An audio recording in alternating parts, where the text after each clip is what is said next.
Good morning students, कैसे हो आप लोग। आज अपने करने जा रहे हैं बच्चों चैप्टर 3.5 क्वेश्चन 4 को कंप्लीट करेंगे। अपना 3, 4 और 5 तीन क्वेश्चन ही रह गए थे। चलो अपने इसको शुरू करते हैं। तो जैसे मैंने आपको इस चैप्टर के अंदर अब तक समझाया है, क्या समझाया था इस चैप्टर के अंदर? इस चैप्टर के अंदर आपको इतना ही समझाया गया था कि सबसे पहले दो लीनियर इक्वेशन क्या होती है और दोनों लीनियर इक्वेशन को सोल्व करने के मेथड कौन कौन से होते हैं। तो मेथड कौन से थे? पहला मेथड ग्राफिकल था, दूसरा सब्स्टिट्यूशन था, तीसरा एलिमिनेशन था और चौथा क्रॉस मल्टीप्लिकेशन मेथड अपने कर रहे हैं। तो अपने इस क्वेश्चन के अंदर लिखा नहीं हुआ है कहीं भी कि इसको आप किस मेथड से करोगे, लेकिन इस अतः यह क्वेश्चन अगर पेपर में आता है, एग्जाम में आता है, तो आप इसको किसी भी मेथड से सॉल्व कर सकते हो। लेकिन यहाँ अपनों ने ये एक्सरसाइज 3.5 कर रहे हैं, तो मैं इस एक्सरसाइज के सारे क्वेश्चन क्रॉस मल्टीप्लिकेशन मेथड से ही करूँगा। क्रॉस मल्टीप्लिकेशन मेथड क्या कहता है? कहता है दो लाइन होती है a1x plus b1y plus c1 equal to 0 and a2x plus b2y plus c2 equal to 0। तो इनका सोल्यूशन x और y का एक फार्मूला बताया था आपको, वो होता है। ये मेथड यूज़ कब करना है? ये मेथड यूज़ तब करना है जब दोनों लाइनों का यूनिक सोल्यूशन हो। यूनिक सोल्यूशन का मतलब समझते हो? जब दोनों लाइनें एक दूसरे को इंटरसेक्ट करें, यानी कि जब दोनों लाइनें इंटरसेक्ट करें तो एक कॉमन पॉइंट आ रहा है ना दोनों के बीच में, तो उसको कहते हैं यूनिक सॉल्यूशन। क्या कहते हैं? Unique solution. चलो अपने इस क्वेश्चन को करना शुरू करते हैं। क्वेश्चन कहता है Yash scored 40 marks in a test. Yash एक लड़का है जिसके टेस्ट के अंदर कितने नंबर आए? 40 नंबर आए। Getting 3 marks for each right answer and losing 1 mark for each wrong answer. अब यस क्या करता है?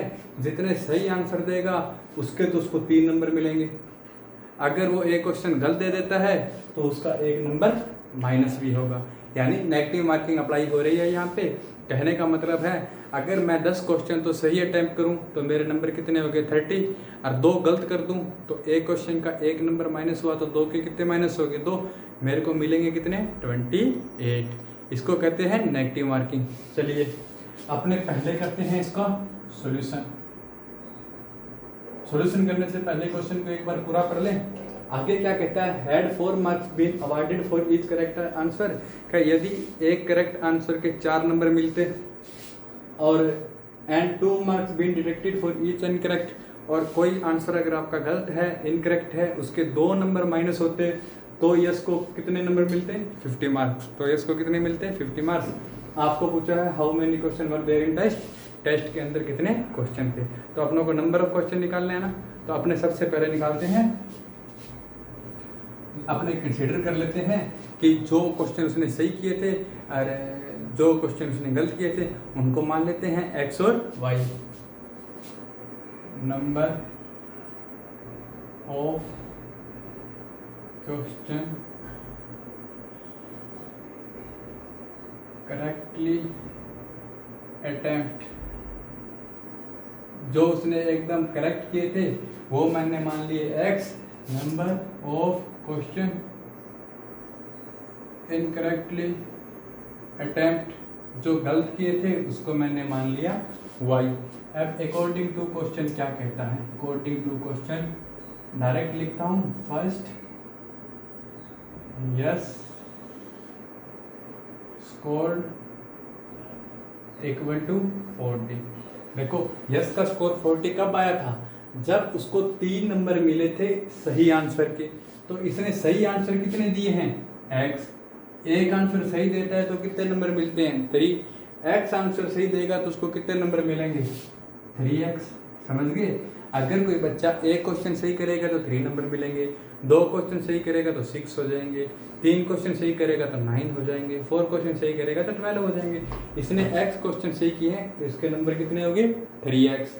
आगे चलिए, आगे कहता है and 1 marks for each wrong answer, और उसका 1 नंबर कटेगा भी गलत आंसर का। अगर कोई बच्चा एक आंसर गलत कर देता है तो उसका 1 नंबर माइनस हो गया, 2 गलत कर देता है तो 2 माइनस हो गए। इसने कितने गलत किए हैं? इसने गलत किए हैं y, तो इसके नंबर कितने माइनस हो गए? y equal to 40। इसको अगर मैं लिख लूँ यहाँ 3x minus y minus 40 equal to 0। इसको कर लेते हैं कंपेयर विथ जनरल इक्वेशन। कौन सी? a1x plus b1y plus C1 equal to 0। First यहाँ से A1 कितना है 3, B1 कितना है -1 और C1 कितना है -40। अब according to question second part क्या कहता है, यदि सही आंसर के 4 नंबर मिलते, गलत आंसर के 2 नंबर कटते, तो यस का स्कोर कितना होता 50। क्या कहता है, यस स्कोर्ड 50। कैसे, इसने एक्स आंसर सही दिए हैं, एक सही के मिल रहे हैं 4 नंबर, तो एक्स क्वेश्चन अगर सही करेगा तो उसको कितने मिलेंगे 4x। एक गलत के कट रहा है 2 नंबर, वाई क्वेश्चन गलत किए हैं तो कितने कटे उसके -2y equal to total score कितना है उसका 50। इसको भी इधर ले आते हैं 4x -2y -50 इक्वल टू 0। यहाँ आप कर लो compare with a2x plus b2y plus c2 equal to 0। तो x का कोफिशिएंट क्या है a2, यहाँ x का कोफिशिएंट क्या है 4, तो a2 की वैल्यू है 4, b2 की वैल्यू है इसी तरह b2 की वैल्यू -2 और c2 की वैल्यू -50। हो गया कि नहीं हो गया। अब आपके पास एक इक्वेशन तो है, ये रही, मैंने बॉक्स में लिख दिया a1 b1 c1 की वैल्यू, a2 b2 c2 की वैल्यू ये रही। नंबरिंग दें, इसको 2 दे दो, इसको 3 दे दो, इसको 4 दे दो। यहाँ से देखो, आगे देखो फ्रॉम सेकंड एंड 4। आपको मैंने क्या कहा था, क्रॉस मल्टीप्लिकेशन मेथड कब लगेगा, जब a1 पॉइंट में a2 और b1 पॉइंट में b2 इक्वल नहीं होंगे, यानी कि यूनिक सॉल्यूशन होगा। तो यहाँ a1 पॉइंट में a2 निकालता हूँ, a1 है 3, a2 है 4। b1 पॉइंट में b2 निकालता हूँ, b1 है -1, b2 है -2, माइनस है माइनस गया 1/2। आगे लिखेंगे हेयर a1 पॉइंट में a2 not equal to b1 point में b2। देखो a1 पॉइंट में a2 3/4 आया, b1 पॉइंट में b2 1/2 आया। a1 पॉइंट में a2 और b1 पॉइंट में b2 इक्वल नहीं है, hence these equations have unique solution।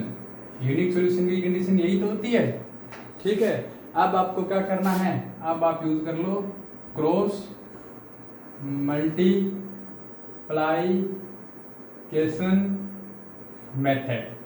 तो इसके अंदर x की वैल्यू क्या होती है, देखो आपकी दोनों जनरल इक्वेशन ये रही, a1x, यहाँ बता देता हूँ एक बार और ताकि आपको याद हो जाए। ये देखो a1x plus b1y plus c1 equal to 0, a2x plus b2y plus c2 equal to 0। आपको किसकी वैल्यू निकालनी है, x की, तो x को छोड़ दो, इनका क्रॉस मल्टीप्लाई कर लो, b1 का c2 से, b2 का c1 से, b1 का c2 से, b2 का c1 से, अपोन में यहाँ था a1x a2x। अब c1 c2 को छोड़ के इनका क्रॉस मल्टीप्लाई करना है, a1 b2 minus a2 b1, y निकालना है। तो इसी तरह अगर आप लिखना चाहो y की वैल्यू, जैसे इसमें b1 c2 किया था तो अब a1 c2 करना है, तो आप यहाँ लगाओ माइनस, तो यह आ गया a1 c2 minus a2 c1 upon में a1 b2 minus a2 b1। यही तो वैल्यू थी, ये वैल्यू रखता हूँ यहाँ। x का फार्मूला क्या है b1 c2, तो b1 कितना है -1, b1 कितना है -1, b1 इंटू में c2, तो c2 कितना है -50 इंटू में -50, फिर माइनस। आगे क्या आता है b2 c1, b2 है -2, c1 है -40, -2 इंटू -40 अपोन में क्या आएगा a1 b2 minus a2 b1, a1 है 3, b2 है -2, 3 इंटू -2 a1 b2। आगे क्या आएगा माइनस a2 b1, a2 है 4, b1 है -1, 4 इंटू -1। इसको सोल्व करते हैं, -1 -50 +50, माइनस ये 2 इंटू 40 80, 2 इंटू 40 कितना होता है 80, माइनस माइनस है तो प्लस का, नीचे आएगा -6, ये -4 माइनस -4। ठीक है, ये देखो 3 इंटू -2 -6, माइनस पड़ा है 4 इंटू -1 -4। अब देखो 50 माइनस 80 कितना होता है -30, अपॉन में है -6 प्लस 4 यानी कि -30 अपॉन में -2, माइनस से माइनस गया, आंसर आ गया 15। एक्स की वैल्यू कितनी आ गई 15, कितनी आ गई भाई एक्स की वैल्यू 15। अब आपको किसकी वैल्यू चाहिए वाई की, तो वाई की वैल्यू निकालते हैं।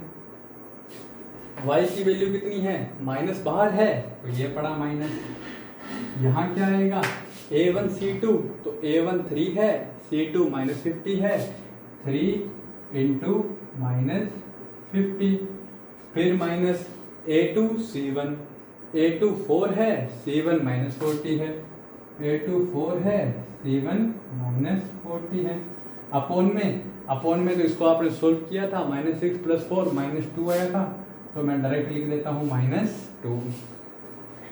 अब देखिए 3 माइनस बाहर पड़ा है, ये आ गया 3 इंटू -50 यानी कि -150।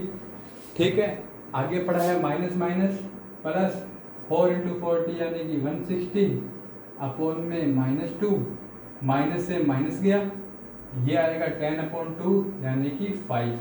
वाई की वैल्यू कितनी आ गई 5, वाई की वैल्यू कितनी आ गई 5। मैंने आपको सॉल्व करके दिखाया है, फार्मूले के अंदर वैल्यू रखी है और अपनों ने कुछ नहीं किया। अब देखो आपके पास x की वैल्यू आ गई, आपके पास y की वैल्यू आ गई, तो अब आपको पता तो होना चाहिए ना कि आपने जो आंसर निकाला है वो सही है या गलत है। तो इसको आप क्रॉस चेक कर सकते हो, x की वैल्यू 15 और y की वैल्यू 5 यहाँ रखो। 15 इंटू 3 कितना होता है 45, 45 माइनस 5 40, 40 माइनस 40 0, यानी कि इक्वेशन फर्स्ट को तो सेटिस्फाई कर रहा है, इक्वेशन सेकंड को सेटिस्फाई कर रहा है क्या। 15 इंटू 4 60, 5 इंटू 2 10, फिर 60 माइनस 10 50, 50 माइनस 50 0, तो दोनों इक्वेशन को सेटिस्फाई कर रहा है, अपना आंसर सही है।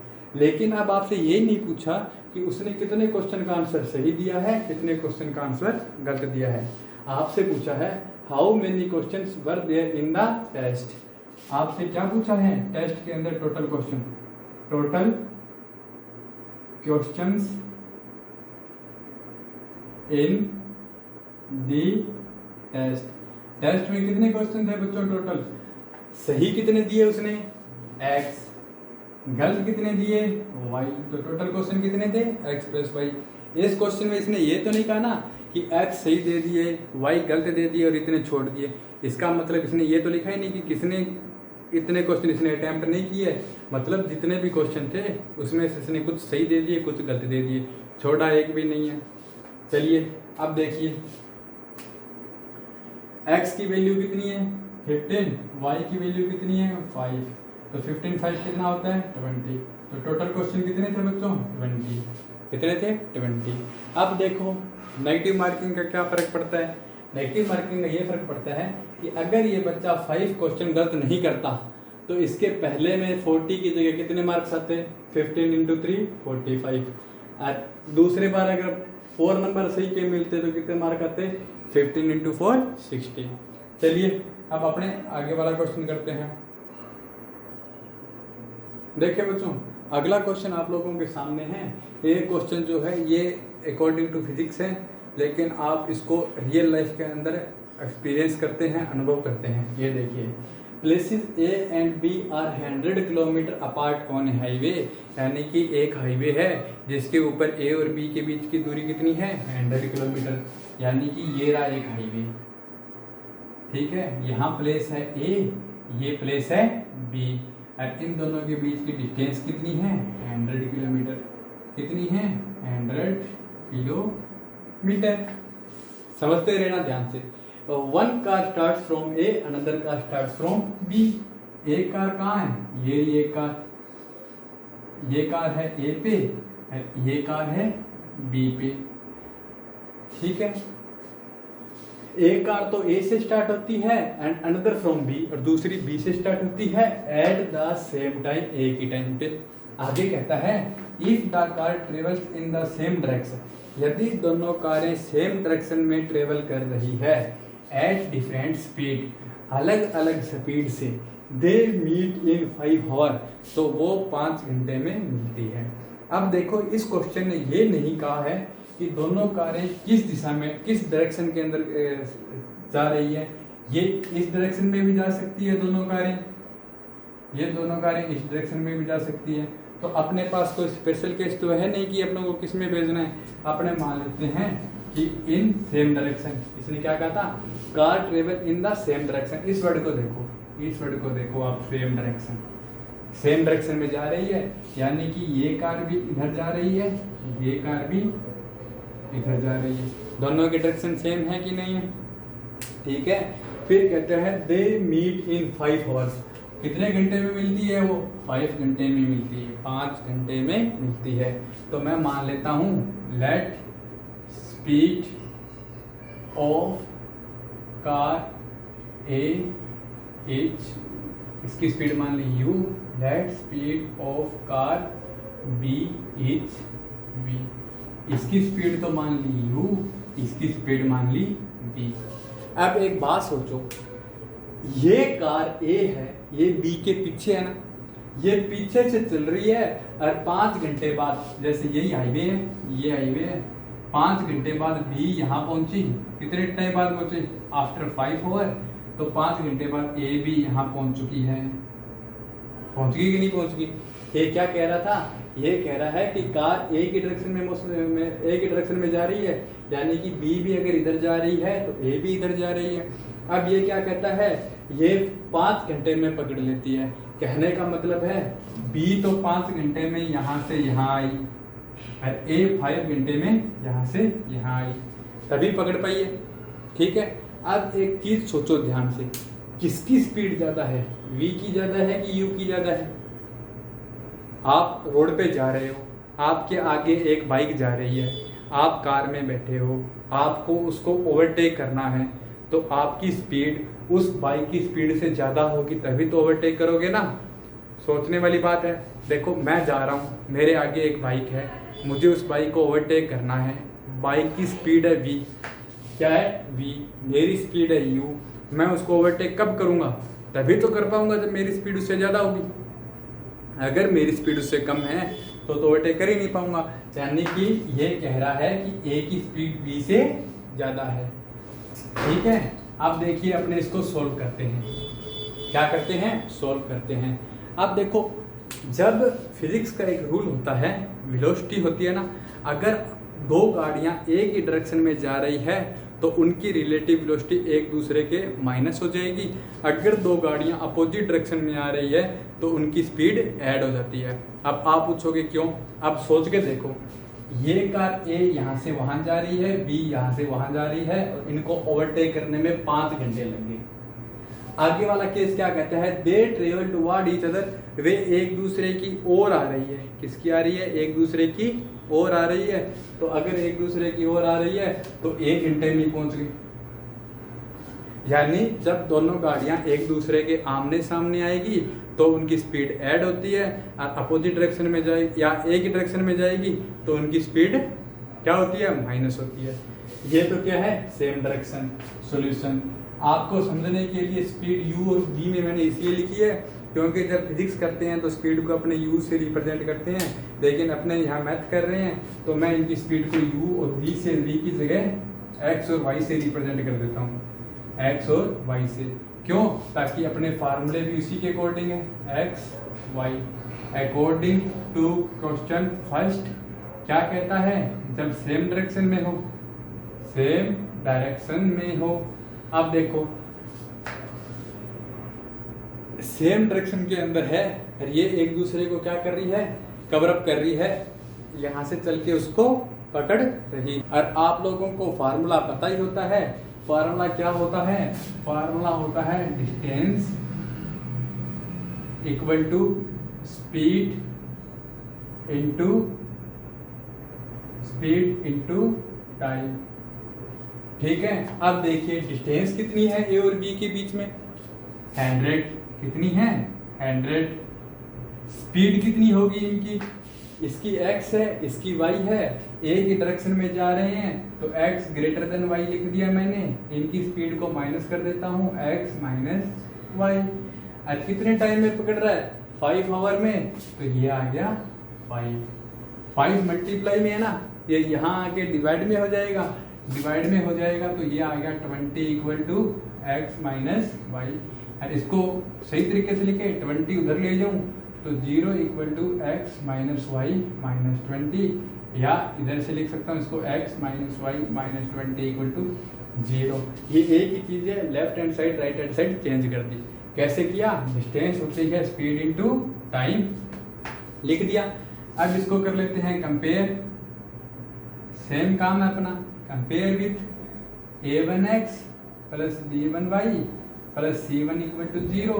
तो a1 है 1, b1 है -1, c1 है -20। ये first second, a1 1, b1 -1, c1 -20। चलिए according to question second part क्या कहता है, सेकंड पार्ट कहता है ये एक हाईवे है, दोनों के बीच के अंदर डिस्टेंस है 100 किलोमीटर। ये कार आ रही है इस डायरेक्शन में और ये कार आ रही है इस डायरेक्शन में, और दोनों एक दूसरे से कब मिल जाती है, ये x स्पीड से आ रही है ये y स्पीड से आ रही है, 1 घंटे के अंदर ये एक दूसरे को ओवरटेक कर लेगी या मिल जाएगी। ठीक है, चलिए अब यहाँ से क्या करते हैं, ये कौन सी डायरेक्शन है, अपोजिट डायरेक्शन, ये लिखा है ना, ट्रेवल टुवर्ड ईच अदर, एक दूसरे की ओर आ रही है, इसकी डायरेक्शन ये है इसकी डायरेक्शन ये है, तो दोनों की डायरेक्शन एक दूसरे के अपोजिट होगी कि नहीं होगी।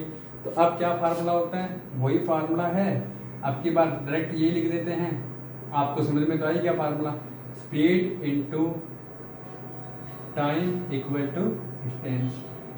याद रखना जब डायरेक्शन अपोजिट होती है या एक दूसरे के सामने आती है तो स्पीड ऐड करते हैं। अब आप ही सोच के देखो, मैं एक हाईवे पे बाइक लेके जा रहा हूँ, एक सामने से बाइक लेके आ रहा है, तो वो जिस स्पीड से आ रहा है मैं जिस स्पीड से जा रहा हूँ, तो क्या हम जल्दी ओवरटेक नहीं कर लेंगे क्या एक दूसरे को, है कि नहीं है।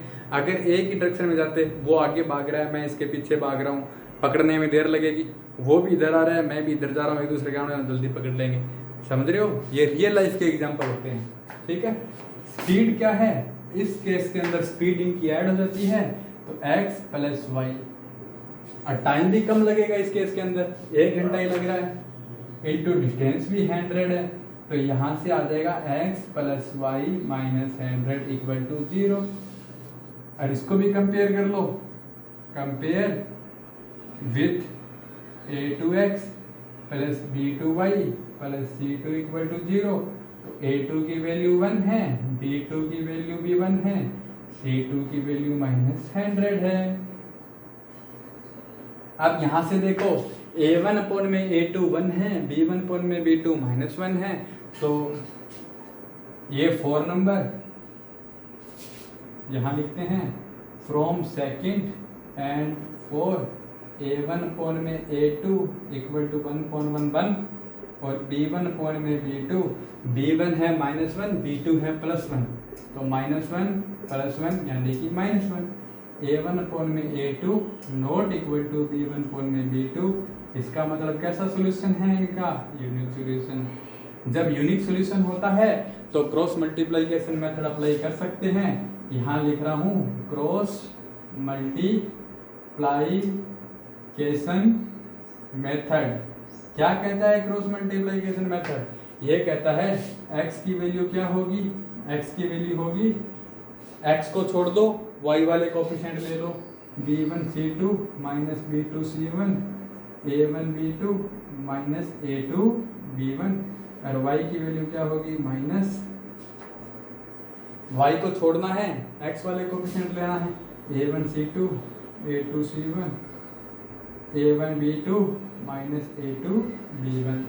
y की वैल्यू निकालनी है तो a1 c2 minus a2 c1, a1 b2 a2, उसके x की निकालनी थी तो b1 c2 minus b2 c1। ठीक है, अब आपको वैल्यू रखनी है, आप वैल्यू रखो, मैं डायरेक्ट कर रहा हूँ अब की बार, आप शॉर्ट में करते रहे ना, B1 का मल्टीप्लाई C2 से, B1 है -1, C2 है -100, तो ये आ गया +100।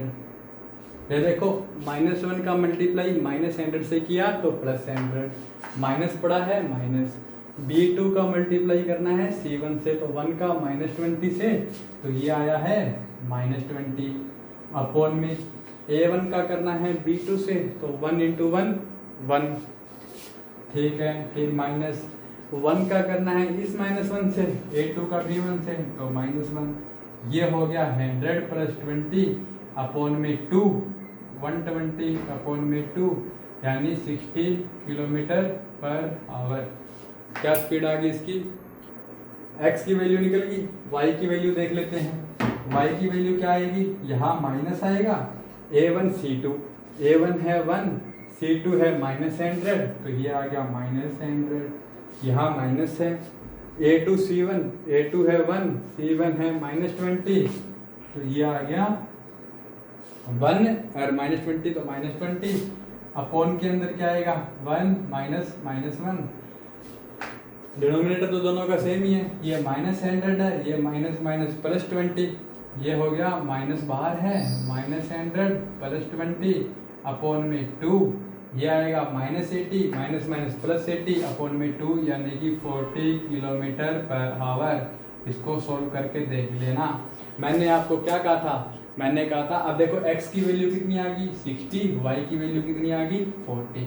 अब देखो मैंने आपको क्या कहा था? मैंने कहा था अगर ये एक दूसरे के पीछे जा रही है तो a उसको तभी पकड़ पाएगा जब a की स्पीड उससे ज़्यादा होगी। देखो मैंने लिखा था ना x > y, तो a की स्पीड कितनी है 60, b की स्पीड कितनी है 40, ज़्यादा है कि नहीं ज़्यादा है? यानी कि मैं 60 किलोमीटर के हावर, ऐसे कार है ना ये, मैं 60 km/h की स्पीड से कार चला रहा हूँ, सामने कोई बच्चा 40 किलोमीटर की स्पीड से कार चला रहा है, तभी तो मैंने उसको पकड़ लिया। कितने घंटे में? 5 घंटे में। कब? जब हम दोनों के बीच में 100 किलोमीटर की डिस्टेंस थी। और मैं जब 60 किलोमीटर से कार चला रहा हूँ, सामने वाला 40 से कार चला रहा है, और हमारे दोनों के बीच में 100 किलोमीटर की डिस्टेंस है, वो मेरी तरफ आ रहा है, मैं उसकी तरफ आ रहा हूँ, और हम 1 घंटे में पकड़ लेंगे उसको। ठीक है, चलिए नेक्स्ट क्वेश्चन करते हैं इसका 5। जितना मज़ेदार क्वेश्चन इससे पहले वाला था उतना ही मज़ेदार क्वेश्चन ये है। क्वेश्चन को अगर आप ध्यान से समझोगे तो आपको क्वेश्चन बहुत बहुत आसान लगेगा। ये क्या कहता है? The area of a rectangle get reduced by 9 square unit. कहता है कि किसी भी रेक्टेंगल का एरिया 9 स्क्वायर यूनिट कम हो जाता है if its length is reduced by, यदि मैं इसकी लेंथ को तो कितना कम कर दूं 5 यूनिट और ब्रेथ को 3 यूनिट बढ़ा दूं। कहने का मतलब क्या है? Let initial length equal to L, initial breadth equal to B, initial area equal to L × B। कहने का मतलब है ये मेरे पास एक रेक्टेंगल है। क्या है? रेक्टेंगल, जिसका पहले लेंथ क्या थी L, पहले इसकी ब्रेथ क्या थी B, तो पहले इसका एरिया कितना था L × B। यही होता है ना एरिया, L × B। अब क्या कहता है? ये कहता है according to question part first, ये कहता है area of rectangle get reduced. तो अपने जानते हैं length × breadth equal to area of rectangle. अपने जानते हैं किसी भी रेक्टेंगल का एरिया क्या होता है? Length × breath. अब क्वेश्चन क्या कहता है? If its length is reduced, length क्या करनी है? कम करनी है। कितनी करनी है? 5 यूनिट। कह रहा है ना length is reduced by 5 unit. पहले लेंथ कितनी थी L, अब लेंथ कितनी होगी L - 5। कहने का मतलब पहले 10 थी तो अब 5 होगी, पहले 12 थी तो 7 होगी। लेंथ को 5 यूनिट क्या करना है? कम करना है। आगे क्या कहता है? And breath is increased by 3 unit, और जो ब्रेथ है उसको इंक्रीज कर दिया, कितना कर दिया? 3 यूनिट। समझ में आ गया? जो लेंथ थी ना अपने पास, उस लेंथ को मैंने 5 यूनिट माइनस कर दिया, और जो ब्रेथ थी उसको मैंने 3 यूनिट बढ़ा दिया। क्यों? क्वेश्चन भी यही कहता है लेंथ को कम कर दो 5 यूनिट और ब्रेथ को कितना कर दो 3 यूनिट बढ़ा दो। तो इसका एरिया क्या हो जाएगा, आप पढ़ो। Area of a rectangle be reduced 9 square unit. तो एरिया पहले कितना था, L इंटू बी, कितना हो जाएगा, 9 कम हो जाएगा। समझ गए? यानी कि लेंथ को 5 कम करने पर, ब्रेथ को 3 बढ़ाने पर एरिया 9 कम हो जाता है। यहाँ से देखिए मल्टीप्लाई करूँ L का B से LB, L का 3 से 3L, L का B से कर दिया, L का 3 से कर दिया। अब -5 का B से -5B, -5 का 3 से -15। ये तो बच्चों ब्रैकेट ओपन किया है 9th क्लास के अंदर, 8th में आप लोगों ने बहुत सीखे हैं ऐसे। L का पहले इन दोनों से मल्टीप्लाई किया, L का B से, L का 3 से, फिर -5 का B से किया तो -5B, -5 का 3 से किया तो -15। यहाँ L इंटू बी यानी कि LB -9। ये LB प्लस का है, ये LB इधर होएगा तो माइनस का हो जाएगा कि नहीं हो जाएगा? ठीक है। ये पड़ा है 3L, ये पड़ा है -5B, ये पड़ा है -15, ये -9 इधर आके प्लस का 9, और ये हो गया LB -LB। ये प्लस का LB उधर जाके किसका हो जाएगा, माइनस का। तो LB से LB कैंसिल हो गया, तो यहाँ आ गया 0, ये आ गया 3L -5B -6। आ गया कि नहीं आ गया? 3L -5B -6 equal to 0। इसको कंपेयर कर लो, अपना काम है एक साथ ही कर लेते हैं with general equation. General equation क्या थी, a1x + b1y + c1 = 0। पर यहाँ तो मैंने L और B ले रखे हैं, तो मैं जनरल इक्वेशन मान लेता हूँ a1L + b1b + c1 = 0। तो a1 की वैल्यू है मेरे पास 3, b1 की वैल्यू है मेरे पास -5 और c1 की वैल्यू है मेरे पास -6। a1 3, b1 -5, c1 -6। x और y की जगह मैंने L और B लिए, क्योंकि अपने L और B लेके चले हैं। आप अगर इसको x और y लेके चलते हो तो यहाँ x और y ही रखना है। आगे करिए second, according to question second क्या कहता है, length into breath equal to area of rectangle. जानते हो आप? अब क्या कहता है, अब कहता है if we increase the length, if we increase the length by 3 unit. Length को कितना इंक्रीज कर दिया, 3 यूनिट इंक्रीज कर दिया। ये भाई ये चक दिया। इनटू ब्रेथ को भी कितना इंक्रीज कर दिया, 2 यूनिट। कितना इंक्रीज कर दिया, 2 यूनिट। तो एरिया क्या हो गया, एरिया भी इंक्रीज हो गया 67 स्क्वायर यूनिट। एरिया कितना इंक्रीज हो गया, 67 स्क्वायर यूनिट। पहले एरिया कितना था LB, अब कितना हो गया +67। इसका अंदर मल्टीप्लाई करना है, L का B से LB, L का 2 से 2L, 3 का B से 3B, 3 का 2 से 6 इक्वल टू LB +67। LB से LB जैसे इसमें किया था, ये LB प्लस का था, उधर जाके माइनस का हो जाएगा। 67 को इधर ले आऊँ और इसको सोल्व कर दूँ तो ये हो जाएगा 12 + 3B - 61 इक्वल टू 0। क्यों हुआ, क्योंकि प्लस का 61 है, इधर आएगा माइनस का हो जाएगा। -61 + 6 कितना होता है, -61। अब देखिए बच्चों आगे, ये है फर्स्ट, ये है सेकंड, सॉरी ये है सेकंड, ये है थर्ड। और इसको भी आप कंपेयर कर लोगे तो कंपेयर करने के बाद किससे कंपेयर करना है, a2L + b2b + c2 = 0 से। तो आपके पास a2 की वैल्यू कितनी आ गई, 2, b2 की वैल्यू कितनी आ गई, 3 और c2 की कितनी आ गई, -6। ठीक है। अब अपने क्या करेंगे, जैसे हमेशा करते हैं, a1/a2। a1 कितना है 3, a2 कितना है 2, तो a1 में a2 आया 3/2 और b1 में b2 आया, b1 कितना है -5 और b2 कितना है 3, तो -5 में 3। तो here a1/a2 not equal to b1 में b2 यूनिक सॉल्यूशन। अब आपको क्या करना है, क्रॉस मल्टीप्लिकेशन मेथड यूज करना है। ये आपका आज का होमवर्क है। क्या फार्मूला होता है x का, क्या फार्मूला होता है y का, लिखना, वैल्यू निकालना। ठीक है, चलिए ओके बाय, कल मिलते हैं।